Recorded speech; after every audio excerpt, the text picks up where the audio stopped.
Welcome to USA Global TV and Radio, where our mission is to provide education, entertainment, hope, and inspiration. USA Global TV and Radio connects you with experts and audiences all around the world every single day to help you succeed in business and to live a richer life. Visit us at usaglobaltv.com to learn about career and life-changing training and mentoring programs like the Listening Mentor. Subscribe to our newsletter to stay informed about our special programs and offers. Discover how you can become a guest on one of our shows or a host or producer of a USA Global TV and Radio show of your very own. That's USA Global TV and Radio, where the doctor is always in.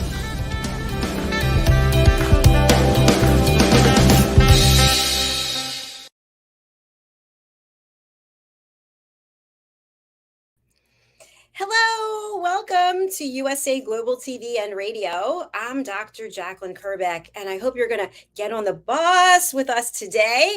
This is the United Kingdom News and Culture. It's episode 72. And DIANN FLOYD BOEHM, one of our panelists, is on holiday today. So let's welcome the crew. First of all, Helena Chard, hello. Hey, lovely to see you. So nice good to join you today. As well. Looking good, and I love that you're just so professional and classy as always. Oh, thank you. Likewise. Thank you. And Mr. Ian Pelham Turner, hello. How are you? I'm very well, and the sun is shining on the longest day of the year this year in Great Britain. So it's summer solstice day today. So we're basking in the sunshine. And I'm showering in the rain. It's going to be raining for another week here, but I'm happy for you. And by the way, you're matching the bus. How about that? I said, get on the bus and you're matching it. I love it. Not a lot I can say about that. That's a compliment. Very good. And let's welcome Mr. Simon MacDonald. Hello. Hello again. Nice to be back. Nice sunny day here. Actually, it's going to be sunny all day and all night because this is the longest day of the year. And up here in the West Highlands of Scotland, it doesn't actually get dark tonight, really. You can still read a book outside at 2 o'clock in the morning. You might get funny looks from the neighbors and the midges will attack you, but you can still do it. There was actually a movie that Al Pacino starred in, and I think he was in Alaska, and it was daylight the whole time, and it actually showed how the impact it had on his mental health. Did anybody see that? I didn't know. Yeah, it was. I'll look that up. And we have a special guest, one of our own, one of our team members, Janetta Barry in the Epiphany Process. Welcome, Janetta. Hello. Hello, everybody. Wonderful to be back with you all again. It's nice to have you in not so sunny Kenya, I might tell you. It's quite overcast. Well, I'm just amazed that we have the technology for all of us to be here from 3 different countries. That's amazing because, as you know, I've experienced it this week, a lot of people's Wi-Fi cutting out, power being cut off, and I'm just grateful that we're all here. We can share this 45 minutes together today. Absolutely. 4 different countries, please. Oh, 4 different countries. That's great. I'm sorry. Were you not including America in that one, Dr. Jacalyn? I was not counting myself, I think so. There you go. So what's going on in the news? Oh, there's so much going on in the news. I mean, it's been a hugely royal time. Since the coronation, things have been rolling on. It's been a really happy, sunny time. I mean, we've got Royal Ascot, which is taking place today. It was on yesterday as well. And lots and lots. I'm never too sure about Royal Ascot. This is the races, and people every year get really excited and they get their best clothes and spray tans and various things, and off they trot to the races, and it's a lot of drinking that takes place. The good thing about it is obviously the royal family are there as well, and everyone puts bets on the races. But I didn't attend, but I did see some photographs which was slightly alarming of certain people drinking too much in the sun and passing out, not just because of the heat, but because they've had a few too many bevies. Seeing them sort of carried out over security guards' shoulders is alarming. But people put lots of bets on. I think the King and Queen's horse came in number about 5 or 6. They didn't do too well. But I think the funny thing about Royal Ascot is, well, I don't know if it's funny, that's not fair. I mean, Queen Camilla looks stunning in her Dior outfit, which is a beautiful cream outfit, a long coat, etc. But there was rumours that it was a bit of a swipe towards Meghan Markle, which is complete nonsense. And it's all to do with the rumours that Meghan Markle was going to be partnering with Dior, which Dior denies. So that's that out of the window. So there's been lots going on there. Happy birthday to Prince William as well today, 41. He's 41, goodness me. Obviously Ian remembers him when he was just a little baby. But I think the most exciting thing that I have, we've had Order of the Garter as well, but I know that we've spoken about that quite a bit. But I think for me, the most exciting thing is the King's first birthday parade. So absolutely fantastic. So this was the other day on Saturday. This is a royal tradition that's taken place for over 260 years. The King is now Commander-in-Chief of the military. As we know, the King's birthday, his real birthday, I think is the 14th of November 1948. But every year, like the late Queen, we have Trooping of Colour, that's what it's called. And it took place on Saturday. It was an enormously sunny day. It was fantastic. It was a very good vibe. I wasn't at Horse Guard Parade, unfortunately, but I decided to go along in a non-working capacity and take photographs, which we, obviously can use for broadcast and things. So got there supersonically early, positioned myself outside Buckingham Palace, and it was interesting just speaking to the crowds and all the different people, different nationalities, quite a few American people, which was interesting, talking about the royal family and their love of all this wonderful culture that we have here in the UK. So it was incredibly exciting. Just as a reminder, it's a parade, it's obviously a birthday parade, but also a military procession of something like 1,400 soldiers and 200 horses and 400 musicians. And they start planning this from January of the year of the trooping, and it's just done to precision.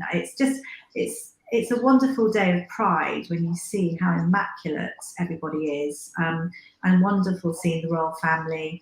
It really, really is lovely. And the colours, Trooping of the Colours actually refer to the flags of the different regiments of the British Army. And we saw lots and lots of different things. I think it was exciting to see King Charles on horseback. So it's the first time a reigning monarch has actually ridden on horseback since the parade in 1986, which I think was the late Queen. We saw Prince Louis, as always, his little antics, which are always, it's always so fun to see him because he's quite a boisterous little boy. So I think everyone looks forward to that. Princess Anne rode beside King Charles, Prince William, and Prince Edward, as it was his first time riding as well. So great to see everybody on horseback. And I mean, I think as well, it was so beautiful to see the outfits. I know Queen Camilla had this wonderful silk red outfit and black sort of plume, etc. And that was a nod to the Grenadier Guards. Princess of Wales wore this wonderful green outfit, and that was a nod to the Welsh Brigade participants. And everyone just looked lovely. It was lovely seeing the children. And I know as well that Janetta has some wonderful stories to tell too. But we do have a few photographs, I think, Jacalyn. Dr. Jacalyn. I don't know whether you have any just to show. No, they didn't come through. No, okay. Not to worry. It's just to show their outfits and everything that was taken on the day, but maybe we can show those another time. But there's lots more to say about the event. But I know that Janetta has quite a bit to say. I think one thing that is important as well is that each royal has a senior position. So the Princess Royal, which always makes me laugh when I see her royal naval, her ceremonial outfit, because it's that plume that she wears. And obviously on the coronation, that plume was in front of Prince Harry's face. But she's the senior colonel of the Household Division. The Duke of Edinburgh, who is obviously the King's youngest brother, Prince Edward, he is a colonel of the London Guards. And as I mentioned, the Grenadier Guards uniform, that's Camilla. It's the Princess of Wales that I'm slightly, hazy on at the moment, but it's the Welsh side of things. But it's Philip Tracy hat as well that Camilla was wearing. It was absolutely fantastic. But there's so much more to it. And I think it's this whole sense of pride. And everything was precision. The music was wonderful. I was speaking to a couple of American people, and they just absolutely love it. And they come every year. And funny enough, their favourite royal is Princess Anne. They were just saying how cool she is, and it's amazing. And so it was quite interesting to see everyone's stance. But it was a real fanfare occasion, full of love.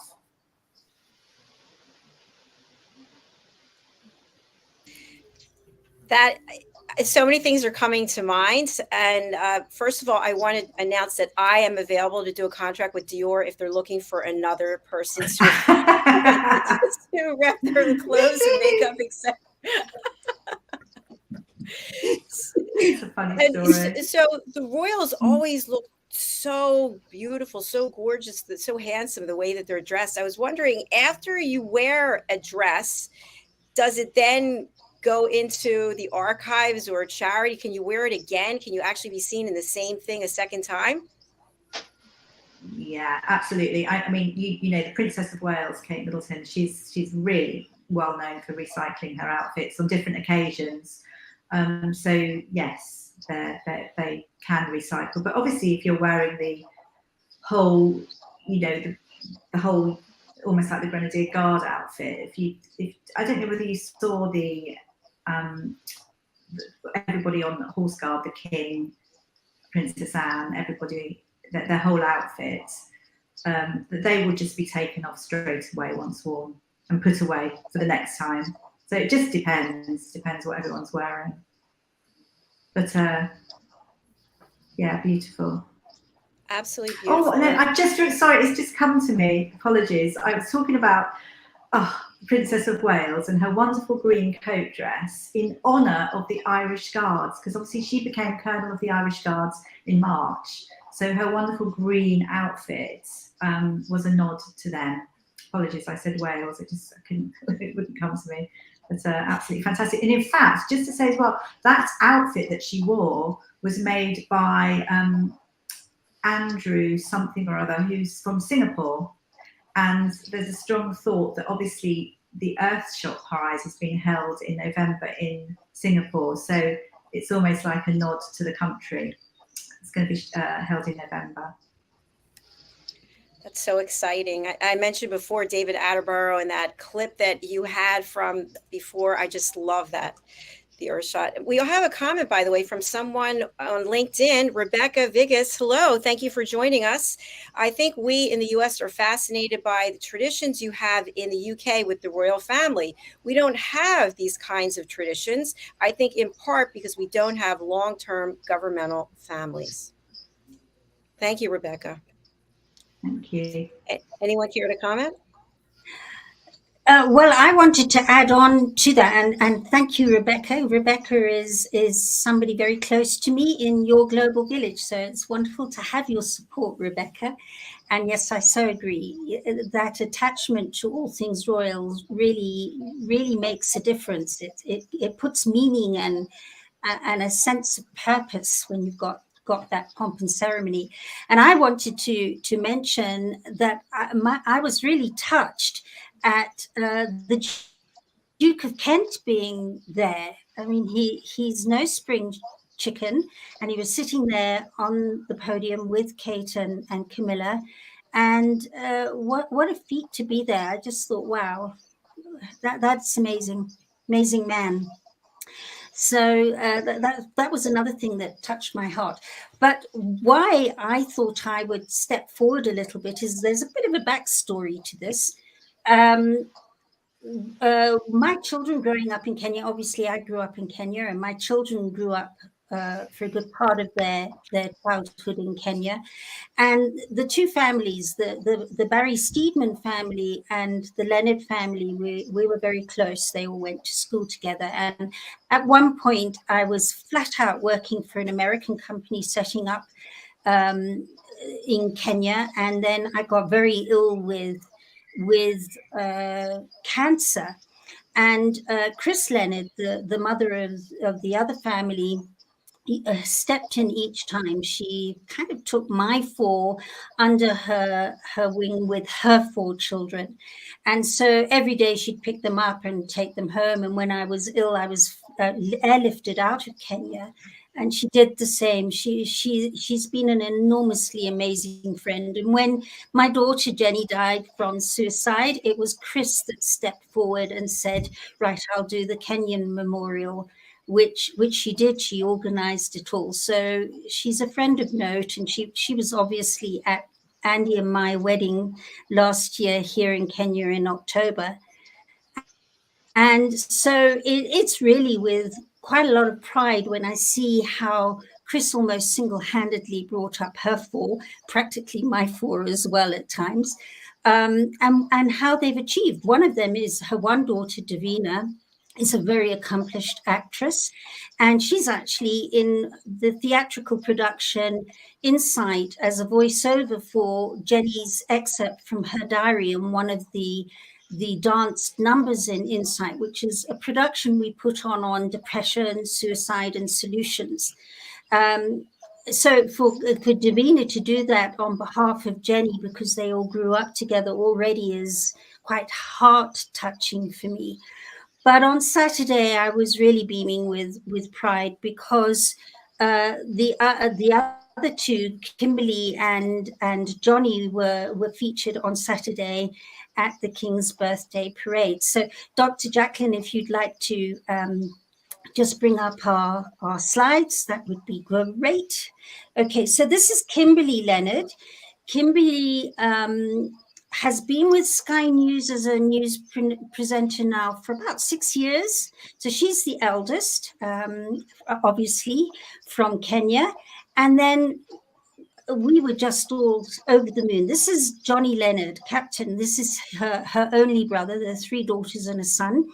And he is the battalion adjutant, commanding officer's aide, and is responsible for discipline in the Welsh Guards. And his role on parade is parade adjutant. He follows the troops to ensure the highest of standards are maintained and that there are no deserters. Obviously, no deserters were from the times of war. So that whole trooping and the color comes back from war times and that whole way of handling things in war times. So what we got was this. I'm going to show you the piece.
So there we are.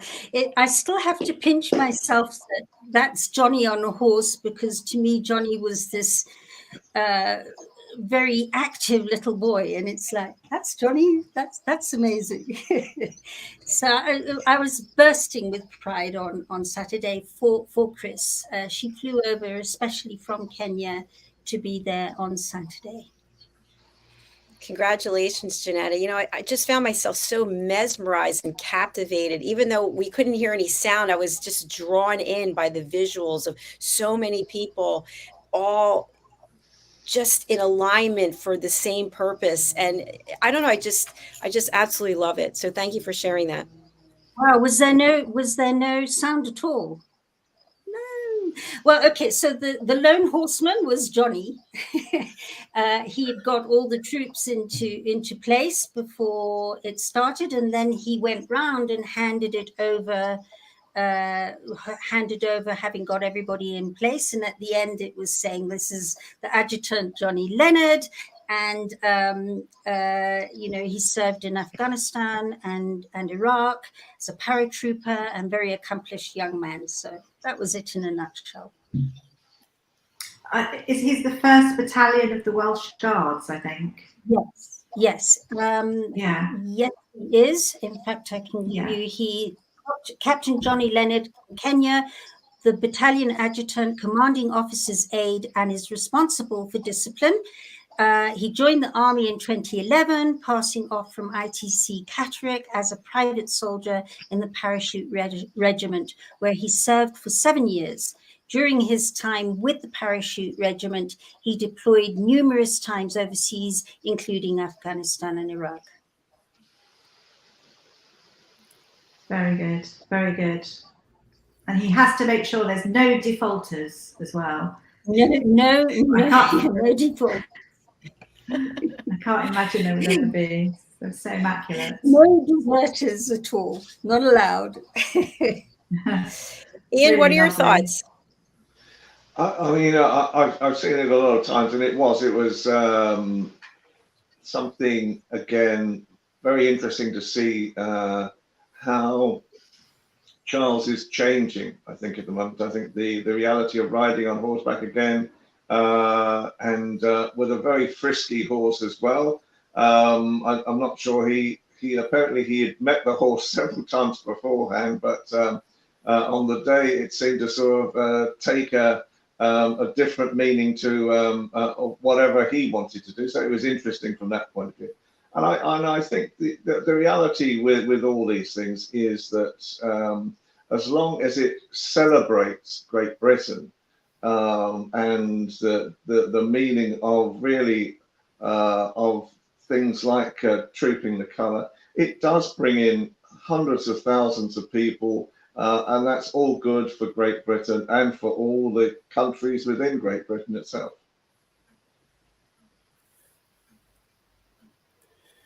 There's one thing that we are really good at in the United Kingdom, and that is pomp and ceremony. I mean, we really do have it absolutely down to an art, and it is a phenomenal draw card. I was going to say Prince Charles. I'm still back in the dark ages there. King Charles himself is an incredibly accomplished horseman, and of course he's got a long history with going back in his days of playing polo and so on as well. And to play polo, you really do have to be pretty good at horsemanship. It's vital.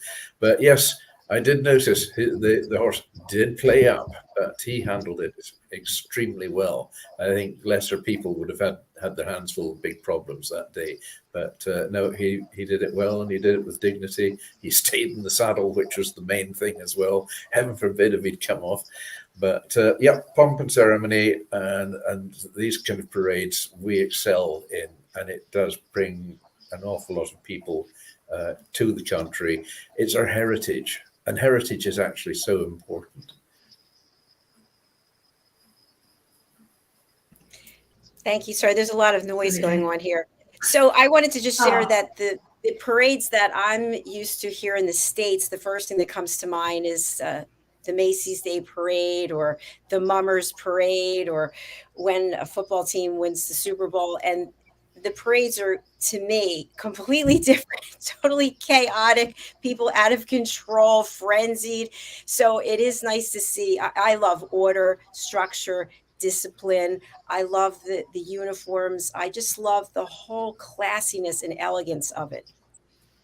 Well, we have a parade on New Year's Day in London, and many of the American marching bands come across for this now. And they're world famous for it at the same time. So we have an American style marching parade every year, and it goes through the streets of London and supported by the Mayor of London as well. So I think we're very lucky that a lot of American bands come across, and they are brilliant. They're so different. They're so vibrant. They're so skillful in how they present themselves as they march along as well. So we really do appreciate American traditions as well. And it's nice to hear a different perspective about the Americans from you, as opposed to my perspective as an American. Can I change the subject slightly? Because something I was going to ask Simon about. At the moment, obviously, we're experiencing quite a lot of hot weather in Britain, but there's this story that started this week that I wonder whether Simon would comment on, and that's the heating of the water, and it's almost like tropical heating of the water in certain parts of Britain, especially on the eastern coast of Britain, that are affecting apparently fish. Is that a case in Scotland? Yeah, absolutely. Yes. I keep my nose to the ground or nose in the water to these sort of things.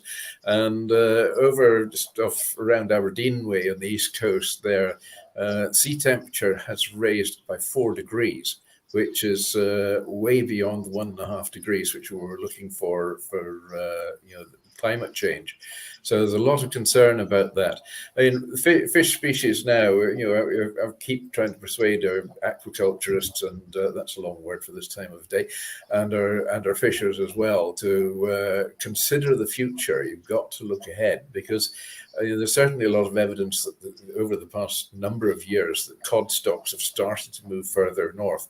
Our mackerel has started to move further north as well, and blue whiting. So they're coming in with new species now. Bluefin tuna is becoming quite prevalent off the west coast of Scotland, although there's no licensing yet to catch them. But there is a lot of scientific research going on with tagging them and catch and release. So things are changing, and that's it. So I was actually having a discussion yesterday about this with the chief executive of Salmon Scotland, which is the governing body of the salmon farming industry in Scotland, and he's certainly very, very worried about it, because it's bringing in all sorts of other issues, there's new species of jellyfish appearing, and these are actually quite small, and the problem is they get into the salmon cages, and then it can choke it and effectively suffocate the fish. So there are a lot of concerns. So the industry has got to evolve with this, and I've been pushing this point for some time, because we've got a fabulous industry with our salmon farming. It's our biggest food export for the entire UK. So it's so important that it evolves with the issues of water temperature change. So it is a problem, and it's gone up at an alarming rate, far more than anybody ever actually predicted. But then again, we've had this lovely hot weather as well, which has been a contributing factor. And it's also creating an algal bloom in the water, which is affecting the shellfish. So that's it. That's the times we live in. And and we're looking at shellfish and fisheries, and the wild fish, the trawlers and the creel boats that go out. They're really the last of the hunter-gatherers. So issues like that are vitally important to their livelihood. But never mind, DIANN, I will still always smoke some salmon. Simon, thanks for sharing that. And Ian, thanks for the question. I do have a follow-up, and I know we talked about this before, but I actually just had a family discussion about it. And there were different perspectives. So the term wild caught, if you go to the grocery store and there's a freezer section and they have wild caught salmon, the wild caught is harder to get, isn't it, than the farm raised?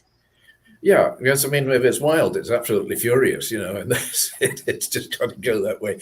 But well, wild caught fish is just exactly as it says on the tin. It is wild fish out there that's been caught by fishing boats, as opposed to farm fish, which is reared under controlled environment, and and as again, it's the new sustainable way of providing fish for the table. The wild caught, it varies time of year. It's a seasonal thing as well. So the salmon in particular, you get salmon at the springtime. Wild salmon at springtime is just fantastic, beautiful fish. But as the year progresses on, the quality of the fish drops away, the fat content drops away, they spawn, and then that's the end of them. So wild fish in season is, the variety is there, and it's lovely. We've just got the herring season really opened here now as well, and I was gifted a box of herring by one of the local skippers there. So I'm stuffing myself with this herring. It's beautiful. It's so full of omega-3s and all the essential fatties, the good fatties, not the bad fatties. Wonderful fish to cook with. It's lovely when it's filleted out because it can be bony, but it's just got an incredibly rich, lovely taste. So that's what I'm having tonight. I've got the traditional herring and tatties, which is herring fillets just done in oatmeal, pan fried in butter and oil, and then little baby Jersey roll potatoes to go with it. Absolutely sensational. Really nice. I'm so glad we're keeping with our tradition of talking about food. I love it. I just have one follow-up. And I know I'm sort of beating a dead horse, but we're right across the street from a seafood market, literally across the street. And they don't have any wild salmon. They have regular salmon, and it's very thick. It's about this thick. And in the freezer section, there's the wild salmon, and it's this thick. It's so tiny and thin. And I think to myself, the fish across the street tastes much better, but the fish in the bag looks better. Yes, I think eating has become very much a visual thing nowadays, and people they buy with their eyes, and if it looks good, they'll think, wow, the color of it's nice and so on.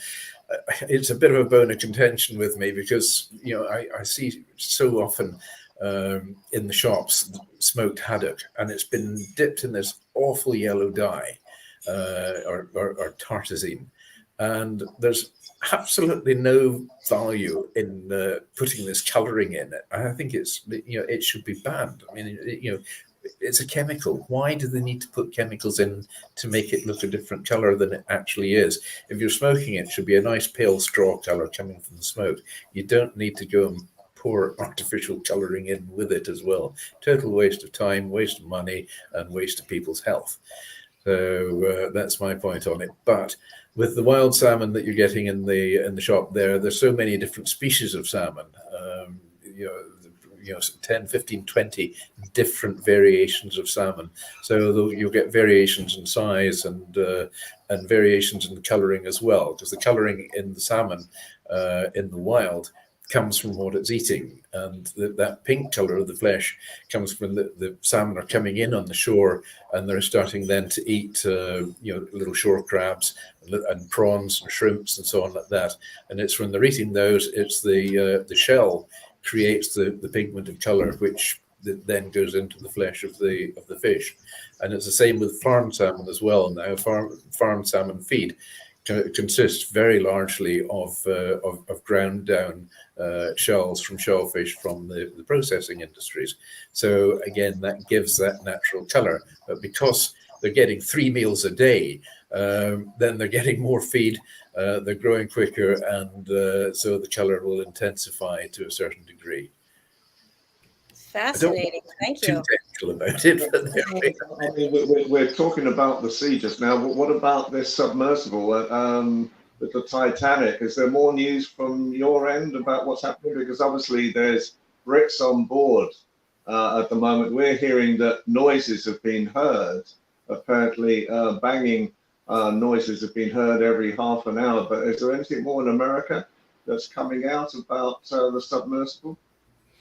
I just read this morning that the same thing about the noises, but that they investigated it and that it was nothing that had to do with this. So that was the latest as of before the show. If anybody out there really? watching has some additional news and wants to let us know, please put it in the comments. I was so hoping. I was just saying, I was so hoping that the noise, because it was every 30 minutes, I was hoping it was obviously a sign. Such a shame. It's such a shame, isn't it? It is a shame. And I remember reading yesterday, I think there were 40 hours of salvageable air that was left. So that's got to be down to what, 10 or something at this point. Yes, Yeah, they got till like approximately 10 o'clock tomorrow morning, our time. So, yeah, the time is running out, very sadly. So they've got a big job in their hands, because there's only a handful of ROVs that have the capability to go down to the depth of 3,800 meters to bring this up, and then they've got to find a way to actually attach the ROV arm to the submarine, which weighs 10 tons, and bring it to the surface. So they've really got a very difficult job in their hands. I know, and they hope and pray that they actually manage to bring this submarine to the surface. Gives me the chills. It's so sad. Absolutely. But there's still hope. There's still hope. Well, there's still, there's always hope. And the area that they've got to search is apparently about the size of Wales, which is quite a considerable area to search for a submarine, which is about 7-8 yards long, or 7.5 meters long. It's a big ask to bring that one up, and we can just hope and pray that they do manage to get the thing salvaged and bring it to the surface before 10 o'clock tomorrow morning. I keep thinking to myself what it must be like to be in that sub right now. What I should think it would be pretty nasty. The conditions there now, the condensation alone it will be pretty horrific to think what it's like, and it would seem that it suffered from a breakdown, a full electrical or mechanical breakdown. So it will be pitch dark, because if you go down to that depth, I mean, everything is in total darkness from 1,000 meters down. When you think of it, whales will go down as far as 500 meters. I mean, meters or yards, it doesn't make much difference at that distance. But so whales will go as far as 500 meters. Then at 1,000 meters, you're into pitch blackness. So you go down the 3,800 meters, then you've got 376 times the pressure on that hull than you do as if it was on the surface, which is a considerable pressure.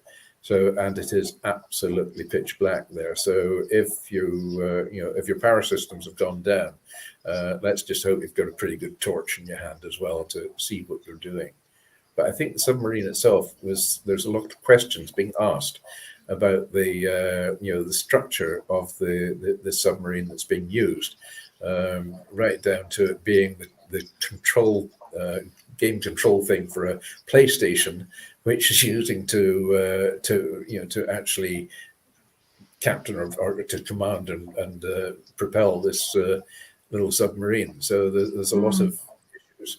The US Navy or US Coast Guard, they in their testing tank tested this submarine to a depth of 3,000 meters. But 3,800 is the depth it's got to go down there. That 800 meters makes a big difference. I heard, I mean, there are some really accomplished people on the vessel, and they know things inside out and will be very bright as to trying their best to solve things. But I also heard that, I mean, the tickets were something like 250,000 each. And there were a few other people that wanted to be on board prior to the group that had gone on board, that actually withdrew their seat, because apparently they seemed to be skipping on certain things. They were scaling back the things within the submarine. That sort of alarm bells rung, and a couple of people cancelled. So, yeah, just incredibly sad. I mean, we can only just pray.